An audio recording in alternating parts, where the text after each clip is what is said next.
Oh, she's off. You're racing, Lil. Racing.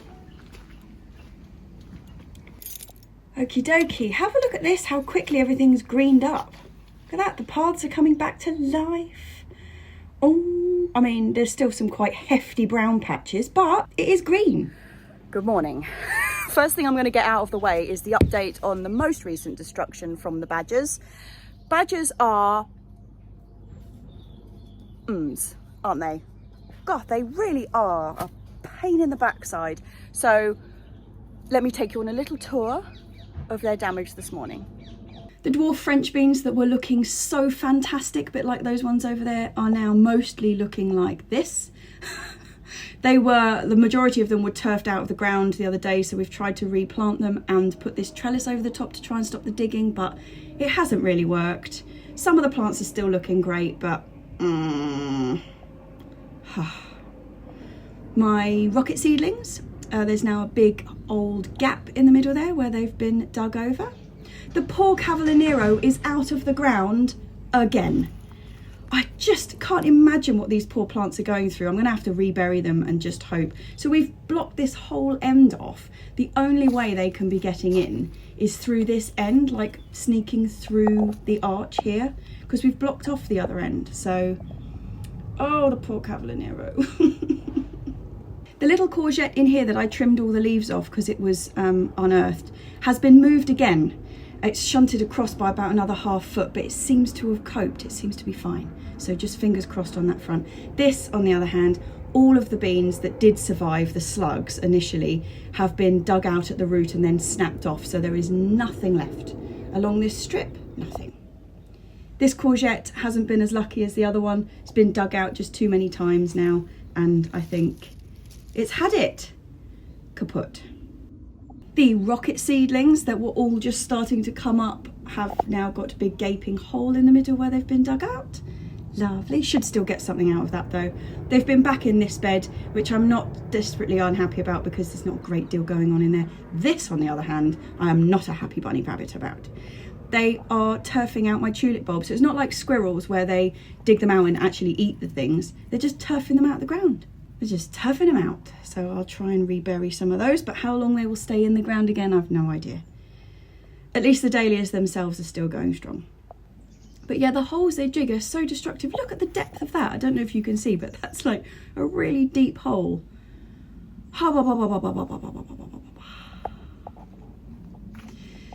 Yeah, I'm surprised anything is alive at all. I am not feeling enormously enamoured of badgers right now. But okay, so we've got that bit out of the way. Let's go for the positive things now. Just when I was doing that tour of damage, I've seen some good things that are on the go. And I've got quite a lot of planting out to do today, which is thumbs up. I'm just a bit nervous about it because when they're in the greenhouse, they're actually safe from the badgers. But as soon as I put them out, they're going to get dug up, aren't they? So I've got to think about some more defences. I don't know what to do. Don't know what to do. But they can't stay in the greenhouse, so they've got to come out. But anyway, let me show you the goodies. We have this surprise pair of absolute beauties. Bought a bargain packet of sort of dried out old dahlia tubers from Wilko last year, like right at the end of the season, and decided to just bung them in pots to see if they do anything, and they have. So they're gorgeous. They will be planted out into the dahlia bed. The replanted perpetual spinach or bietta and the bit of sorrel here is looking so lush. It completely recovered. I'm really, really happy about that. Tromboncinos, we've got tromboncinos starting to form. I know they're very late, but I think we're in with a good chance. So we'll be eating these fresh as courgettes and leaving some on to eat as winter squash too. Very exciting. Borlotti beans are coming thick and fast now. This is about the only bean that we've had any great success with this year. Not a year for beans, but yeah, we've got tons of these, which is brilliant. We're just about coming to the end of what we saved from last year now, so this is perfect. The Lucullus chard is looking so lush under this box, which the badgers have got no chance of getting into, so that's fab. We have got loads of ichikokuri squash coming, the little onion squash, tons of them. I've got to sort these plants out actually because they're getting a bit much, but look, there's a huge one under here, which is very exciting. Something that has loved the heat is all this verbena. We've got loads of it self-seeded across the plot. The Achota are really kicking off now. So we had about like a handful of them quite early on, and then they completely stopped producing. And now we have got loads on the go, which is exciting. This poor plant has had a bit of a struggle, like everything else. It's been dug out repeatedly. But unlike the beans, it hasn't snapped because it had quite a lot of kind of leeway at the bottom there. So it seems to have survived. Thank goodness. And the raspberries are still coming thick and fast. And is there anything more joyous than that? I've just ripped that one to shreds, but never mind.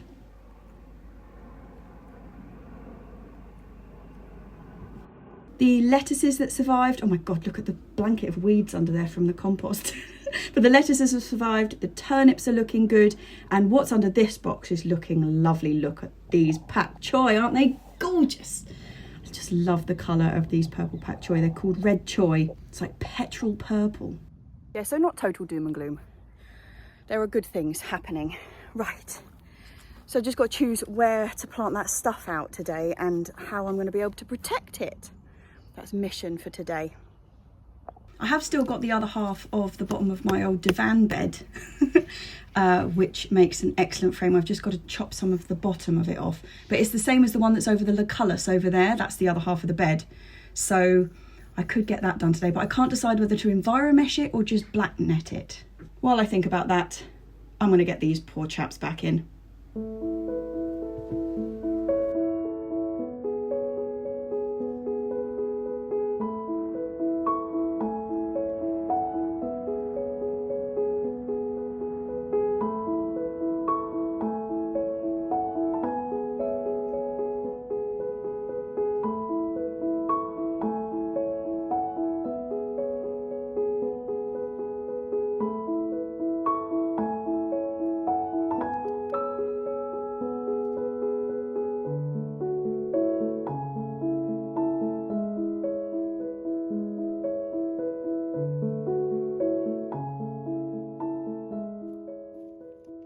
God, it's actually a lot hotter than I thought it was today. Had to come and retire to the shade for a minute. Okie dokie, so do you remember these really super cheap cloches that I picked up from closing down Homebase the other day? Well, I was clearing out the garage the other day because I've got an absolute ton of junk in there I need to get rid of. And I found these old twin wall plastic sheets in there that I'd used for mould making absolutely ages ago. And I was thinking, these could be quite good as ends because the cloches that I picked up are not the same as the ones I was after.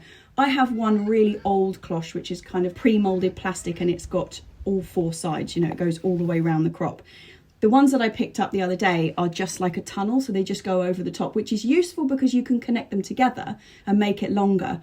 But it doesn't give the same amount of protection as having kind of the closed ends. So my idea is to make two little ends out of these. And because the tunnels click together, they've got like a ridge in them where I'm thinking if I cut this out to the right shape, it might just slot in there. Well, hey, what an enormous success. This is really messily cut out. I'll do a neater job when I do it for the rest of them, but I'm using an incredibly poor show Stanley knife that is really rusty, and as I'm cutting, the blade keeps disappearing inside. So neatness is not the name of the game in this one. But I'm just going to cut another end out and I'll put it on the ground and peg it down and see how it goes. The original one that I had that does have the sides, oh God, we've had it for so many years. I tried to go and buy another one recently and found out they were about 30 quid and I'm just not paying 30 quid. Yeah, I think we'll use our own tiny ones. Yeah.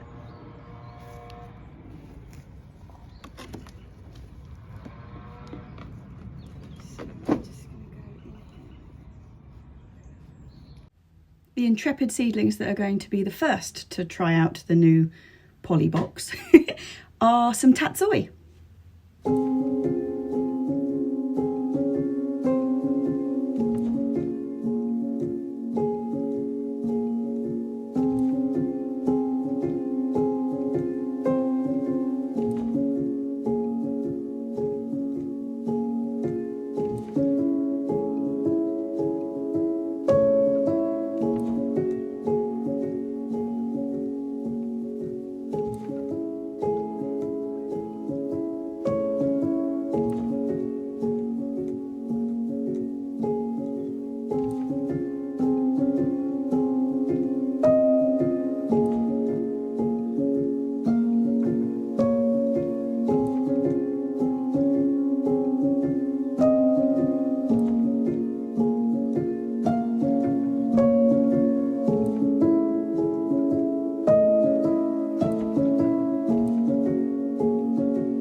It's a shame that they don't go the full width of the bed. I mean, that would be much handier, but I'm quite pleased with that as a cheap alternative to the 30 quid number.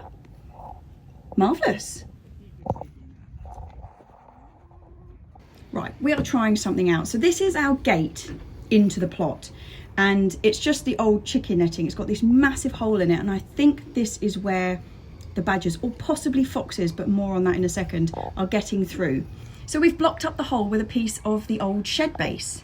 I know they can jump over the rest of the fence because we don't exactly have Fort Knox here, but they have like these little pathways that they always follow, and I think their main pathway is going straight through the centre of our plot, which makes it obviously a bit of a target. But other plots on the site are also getting dug up, and there seems to be about a 50-50 split between who thinks it's badgers and who thinks it's foxes. I haven't seen any foxes around, and normally when there's foxes they tend to pull things out of the compost bin and they tend to poo in the beds quite a lot, and that hasn't happened at all. But I know there's a lot of badgers around because badgers use these latrines. They dig holes along the path and then they use the same loo repeatedly, and like this is one here, lovely. But yeah, so we know that there's badgers walking backwards and forwards along this path that's next to our plot. But whereas foxes just jump over fences and things as they do because they're quite athletic, badgers tend to just kind of follow the same path. And I think they're going through this front section. So we're going to block this off and not use this door anymore. We're going to use the side door, which is our like side access between the chicken house and the polytunnel. So we're going to use that as like our main entrance just for a little while to see what happens. And we're going to block it off with this bit of railing. I mean, badgers are basically just big balls of muscle. And if they want in somewhere like this, not a great deal you can do. And putting up one of these little fences isn't going to make a difference to that. But it's just trying to change their pathway that they go down. One thing that's in favour of it possibly being foxes over badgers though, is that badgers always go for parsnips, beetroot and sweet corn. And although our beetroot has been disturbed and it's been dug over, they haven't actually eaten it. Well, regardless of whether it turns out to be foxes or badgers, their absolute favourite thing to dig through and make a terrible mess of is a freshly manured bed. So this bed is completely empty at the moment and it needs to be prepped anyway. So I am laying 2 bags of well-rotted horse manure on here and raking it over super even so we'll be able to tell if anything has been through here causing carnage. I've also, as an added little bonus, I've put a load of bloodfish and bone underneath this, so that is always extra tempting for them, so we will see.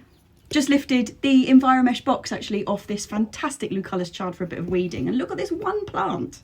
Look at that, it's an absolute beast. Just a quick admire of this beautiful little goji berry that's still flowering, and look at this, it's got berries forming, very exciting. But I've got to go because I've got to go up to town. Got to nip up to the British Museum with Dex and then I'm meeting Sarah. So, better go. And I'm covered in horse manure currently, so I better have a shower.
Welcome to the British Museum, chaps. This is my favourite place and also my favourite room, the Egyptian Sculpture Hall.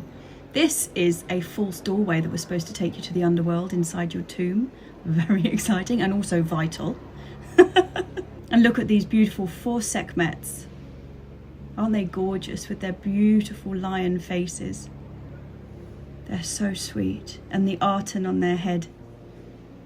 They're just gorgeous. I love the way their whiskers are just, oh, they're just so beautiful. The side of this sarcophagus is incredible.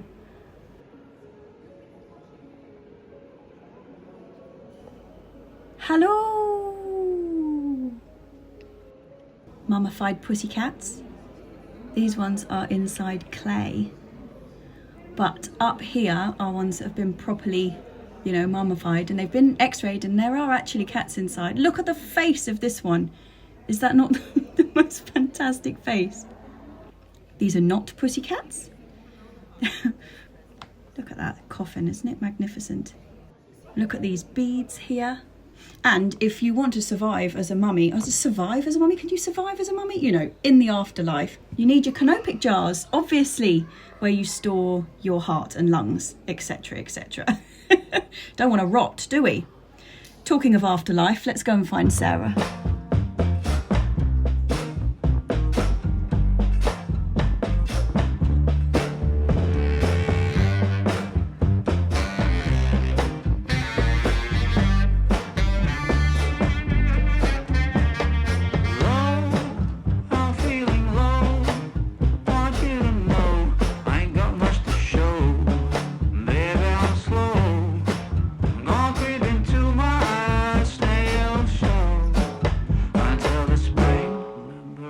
From my winter hell, I've got candles and candy. I can be your daddy if you only let me creep into your prison cell. Hey baby, can you tell I'm not a criminal?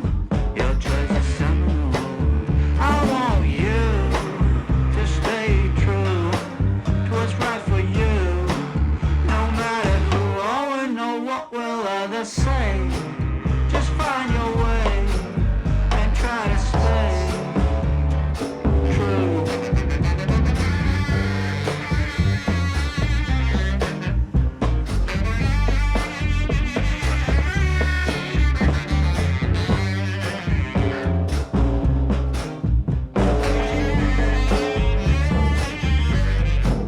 Just speak low, stand in your row. Try not to show this life's a show. Try not to glow, way down below. Morning. Yep, I've been back to home base. I just figured while they're closing down, so I just bought a load more wood. Can't help myself, but we are back up here this morning. Let's go and see what damage has been done overnight. See if us blocking off the doorway made any difference whatsoever. Well, first off, the blockage is still in place, so that is encouraging. Oh, not a mark in it. My goodness. The Cavallero's still in the ground. This is still in place. Although it looks very hot and sweaty in there, I might have to take that off. Hey girlies, look, it looks like nothing's happened overnight. Even the Cavallero is still in the ground. It's a miracle. Oh, but boy, is it warm this morning. In fact, Mum is trying to get her jumper off that she has mistakenly worn because it's way too hot for that. Oh, God. I've got to clear this shed. This shed is looking like an absolute catastrophe. I just keep stashing all the stuff for the swing seat in the doorway, which doesn't help.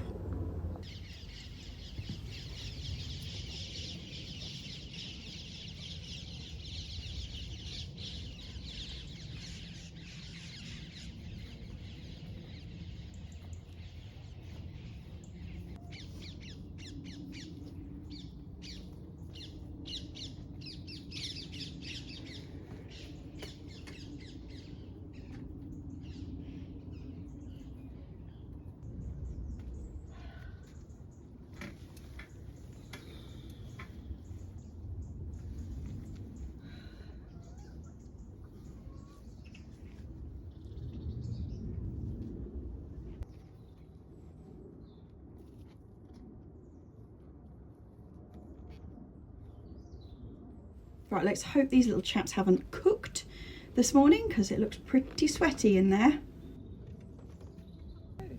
No, they look very happy. Okay, we finally decided on which bed is going to be our covered bed for the year. It was the one that I had stashed all the rubbish on earlier, but we went to the dump, so we're back in good shape again now. But that bed, so last year, year before last, had incredible success with the covered bed. It was absolutely brilliant. We're basically picking from it like for the whole of the winter. It was brilliant. And then obviously the really early spring when it comes into its own, it was just perfect basically. It worked brilliantly. Last year, complete disaster. We got the timing wrong for one thing, but we also planted everything out and covered it immediately. And basically it was just a haven for slugs, and we planted everything in there, and then we lifted up the cover the next day and it was like we hadn't even been there. Like there was nothing left, which was not great. It was not marvellous. So this year I've got quite a lot of things. God, it's really hot. I've got quite a lot of things that I've started off that I'm going to put in there, and one of them is the Kohl Rabi.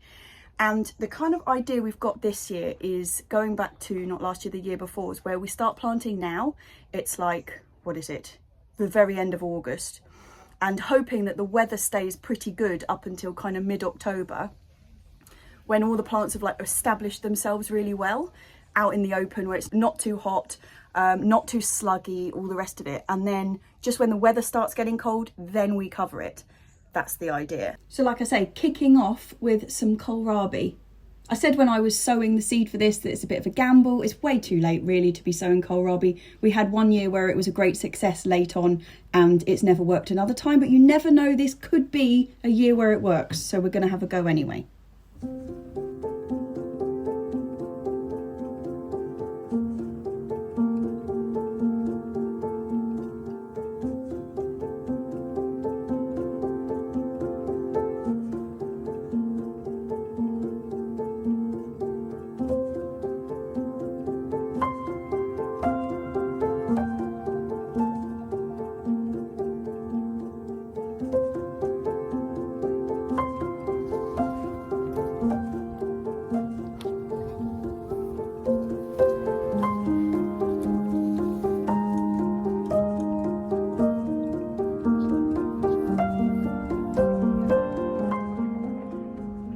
Most of these are looking fantastic, but we have had some slug carnage in the middle. So I don't have any more purple Pak Choi to infill with, but I do have some green, so I'm going to put them in here.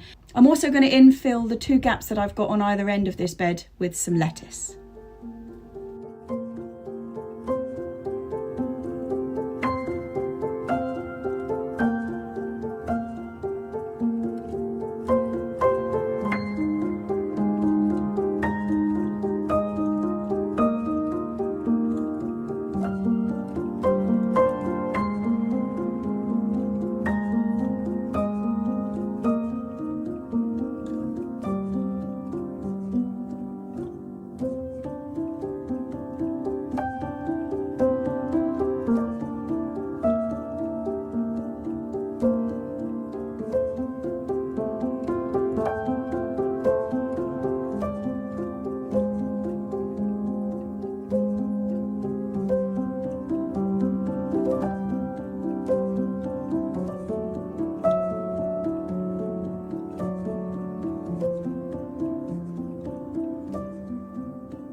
Terrible problems with splitting this year, but that's just the heat. And we don't have any kind of water reservoir system in here or anything, which is something I'm going to resolve next year, but I didn't resolve it this year. And so we've got splitting, but that's okay because these tomatoes don't need to keep because we're just going to eat them for lunch right now. Yeah, this year we haven't been harvesting the quantity or size of tomatoes that we're used to, but considering all the problems we had early on and where we lost all the plants, I'm incredibly pleased that we've had any tomatoes whatsoever. They may be small and they may not be the varieties that we had originally decided we wanted to grow, but yeah, I'm thrilled that we've got tomatoes, and yeah, they're tiny but they taste phenomenal.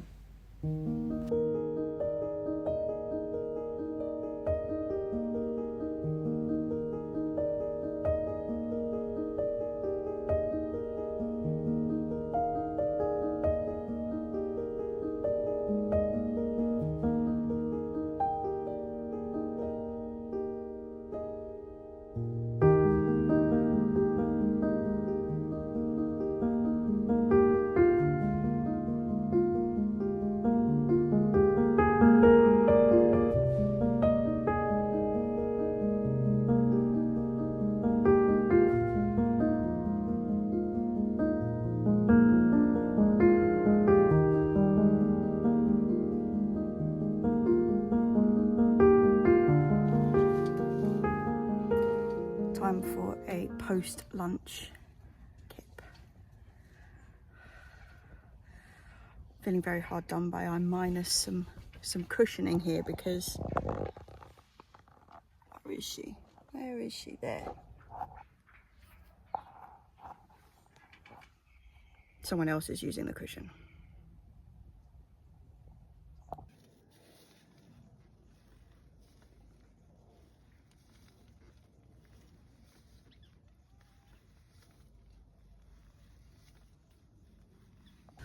Boy, is it sweaty. It's nowhere near as hot as it was before. It's only about 24 today, but it's so humid. It's every time you move, it's sweating. Okay, so next thing on my list today is I'm going to attack the ichikukuri squash because they've got loads of squash on them now, and I'm just going to like chop them off because I planted them out so late. I'm going to chop them off like just a couple of leaves after each fruit, and hope that gives them a better chance of ripening up. We don't need masses of them. We've still got pumpkin left over from last year and we only grew about 5. So, and they were small, they were Crown Prince. So we don't eat a lot of pumpkin. So I think there must be, when I last looked, I think there's about 6 on there. So that is easily enough for us. So I'm gonna go and do that now.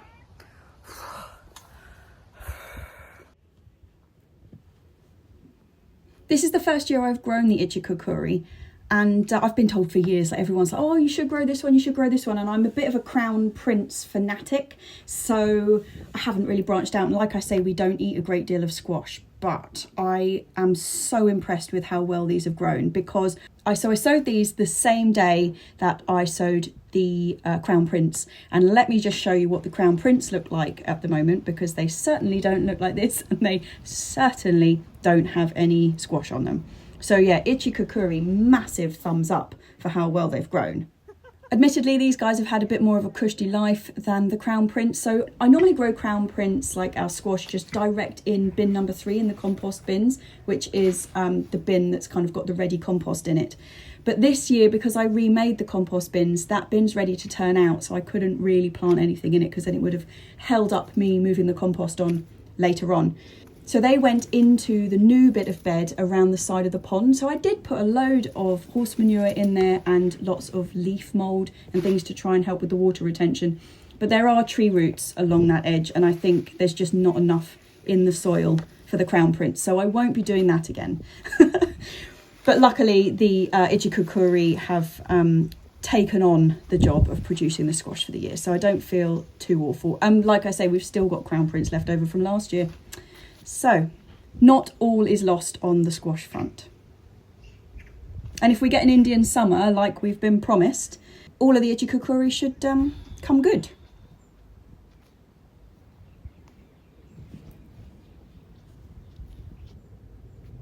I've got a courgette to pick under here. One of the problems with when you have to defend against animals, being foxes, badgers, squirrels, whatever it is that you're defending against, just makes picking everything so much more difficult, doesn't it? Trying to get in underneath netting and mesh. And having said that, these mesh panels are brilliant. But yeah, just a bit annoying when you need to get under them in a hurry and you can't be bothered to take them off entirely, which is what I should do here, rather than balancing it over the top of me because it's bound to end in tears. But nice courgette.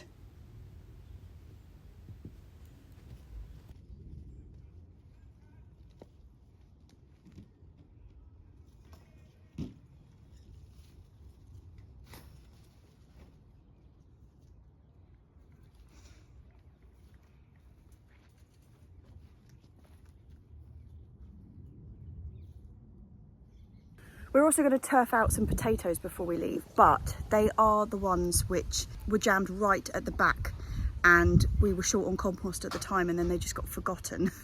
That was pink fir apple and Kerr's pink, and Kerr's pink unfortunately are one of the greatest potatoes. Like when we grew them last year, they were so beautiful.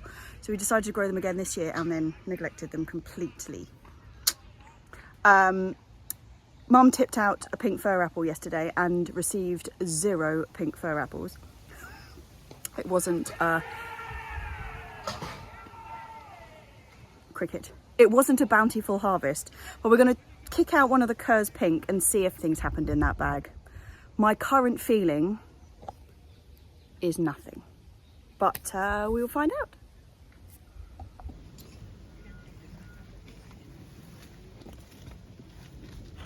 Okay, Cur's pink. Try this one? Yep. That one's got a tiny bit of green left. That one's...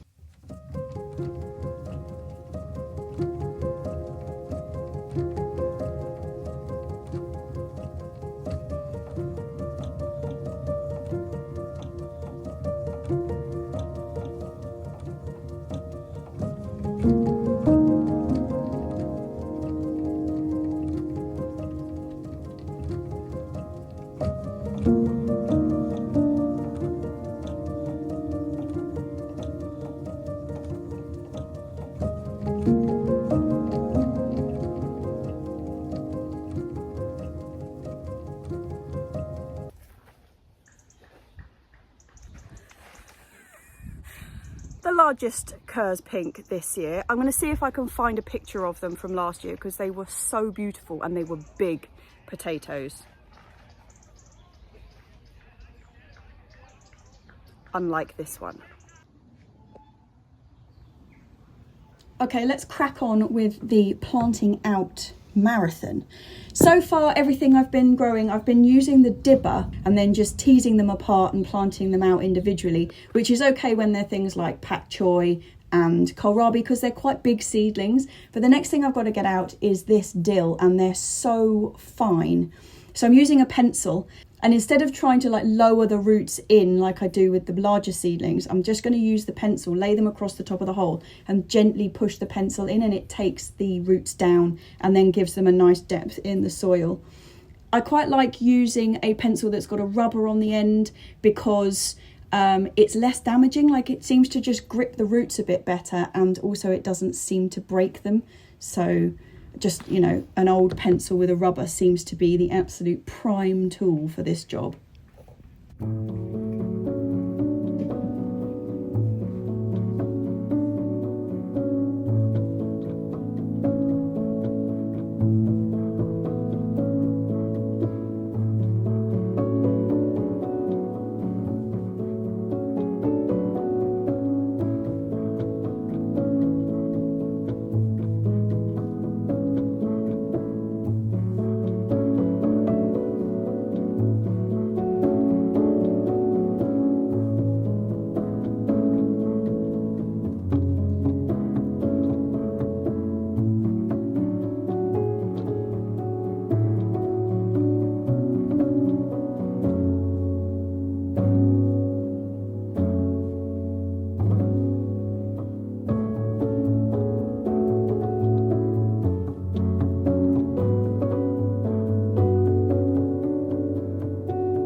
Hosepipe ban, having a watering can is essential, obviously, but when you've just planted stuff out like that dill, having a rose on the end of your watering can is good because otherwise you just blast them out of the ground. I should have looked for a rose at home base, shouldn't I? That's not adequate equipment.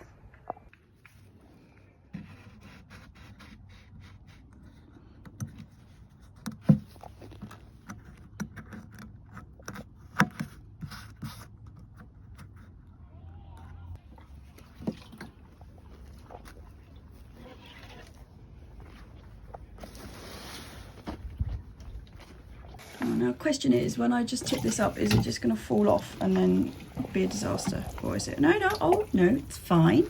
It's fine. I take it all back. It's perfect. It's fine. But yeah, hosepipe ban came in this week. In fact, I think it came in yesterday. So we're now watering can reliant. Do you want to put some of those in a posh like that? Yeah, we may as well. I think they've been quite well watered already, so they should survive the trip home. Right, you don't have to put any more soil in there. No, because we'll transplant them as soon as we get back.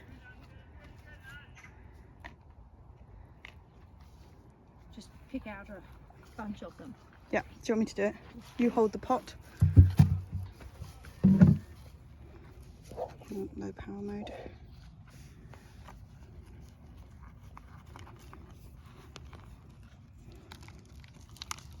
Right, thank you. Should be fine. Get those into something. I like the way you've chosen a pot that actually has herbs written on the outside. Grown in Hampshire. Grown in Hampshire. Well, actually, it's Surrey. Yeah. Grown in Surrey. Right, that's coming home. You don't know where to put that straight away, have you? Oh, I can hang it up there. Oh no, That's I what I was can't. gonna It's say, got just- trellis on. The trellis stops anything else being able to hang. So Does it? Oh. You've already learned that. yes.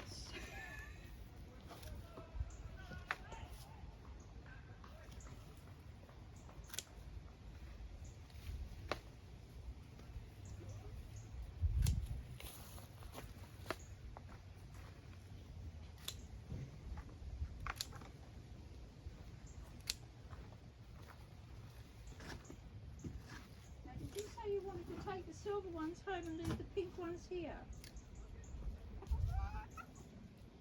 Yeah. Taking some tree spinach home for dinner. Although you only use the leaves, the plant responds really well to being cut back hard. So every time I'm harvesting, I take the whole branch and then just strip the leaves when I get home. Also, coriander, which is going to seed. So I'm going to take the whole lot of this, just chop it all down, and then hope with a bit of water and a bit of feed that we get a whole new lush wave of coriander in about 3 weeks.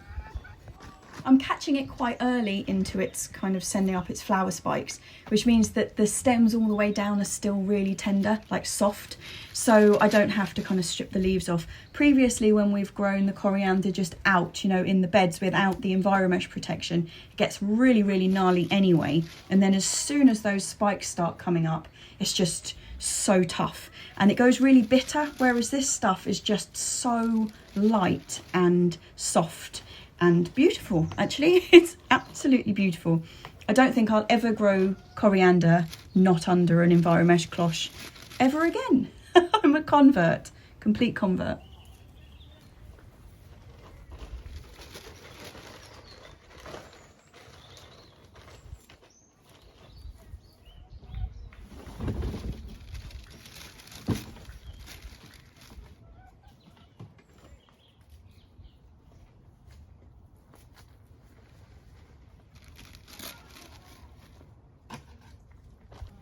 Okay. I'll look it up and see if the soapy water's in there. Just thinking on there to keep the potatoes. Alright, good. Go. Right, where was I heading? I was heading up there and then I'm finished, I think. Okay, I'll put this vast quantity of potatoes in the basket. Courgette.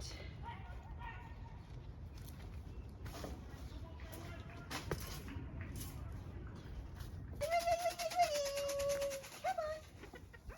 Come on. In we go. Ouch. Come on.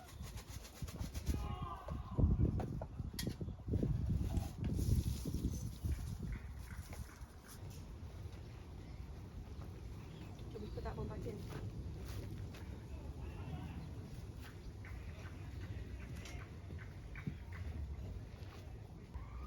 Right, so is that ready to go? Yep, think so.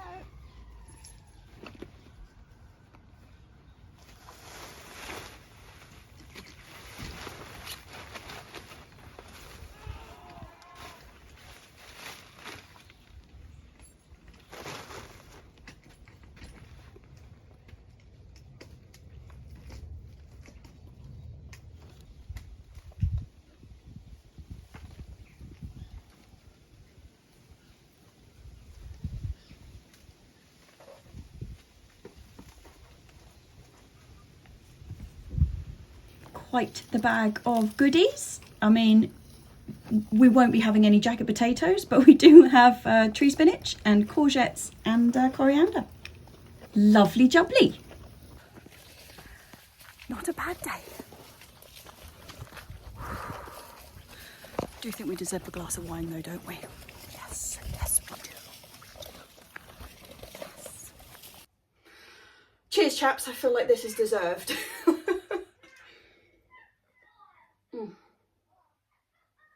Sorry about the squeaking, there's kids playing in the garden next door. It's just out that window, so if you can hear, it's them. So, Next week will be an update on whether or not the fox badger situation has been resolved, or if it was a temporary reprieve. I suspect it's a temporary reprieve, but you know, fingers crossed. Anyway, I'm going to do a bit more investigation into whether it is foxes or badgers. But yeah, we will see. I've got some ideas on what to do with the actual barrier, like the fence around the outside of the allotment. So foxes, when they jump over things, they like to jump on top of them and then down the other side. And I think if you put like fairly flimsy, so you know the fence that we've got, it's like uprights and then a piece of wood going across the top, and then the chicken wire is stapled to that. Well, if the chicken wire extends past the top piece of wood and it's all a bit flimsy and they can't jump onto it, apparently they don't like that. So that's one option. But really, if they want to get in, they want to get in. I can hardly put like a 25-foot fence around the whole plot, can I? I mean, I'd love to, but I can't do that. Also, pretty antisocial on like a communal allotment site. Although I'm pretty antisocial. So yeah, we are now in full hosepipe ban, which was completely expected. The taps haven't been turned off, so we're still able to fill up the watering cans from the tap. So we're not using any of the water that we've got in the water butts at the moment. I mean, if they end up turning the taps off completely, that's when the water butts become really important, because then that's the only water we've got. But during the summer, normally if there's a hosepipe ban, it's just you're not allowed to use the hosepipe. So fingers crossed it stays like that. Now, you may have noticed earlier this week I put the community post out about questions for the Q&A. I also put it on the Patreon and on the Discord channel. I've been collecting them, but obviously this week I didn't have any time for it. I put the thing out quite late, and then by the time the questions had come in, I already had enough filming for the week. And this is already a long video, as per usual. I don't know what happens. I think I don't have enough footage, and I'm like, oh no, you know, what am I going to do? And then all of a sudden I like upload it, and it's like 3 hours worth of footage. So it's I never understand people saying, you know, oh, how do you come up with stuff to go on your vlog? I don't know. I don't come up with anything. It just materializes magically every week. I don't know. Anyway, next week is going to be the plot tour and the Q&A. That's next week's video. It's also going to be September next week. Can you believe it? September. So September plot tour, Q&A. If you've got any burning questions, get them on. The community post is still up, YouTube, or obviously Discord or Patreon. Any of those, tick. Cheers, chaps. See you next week.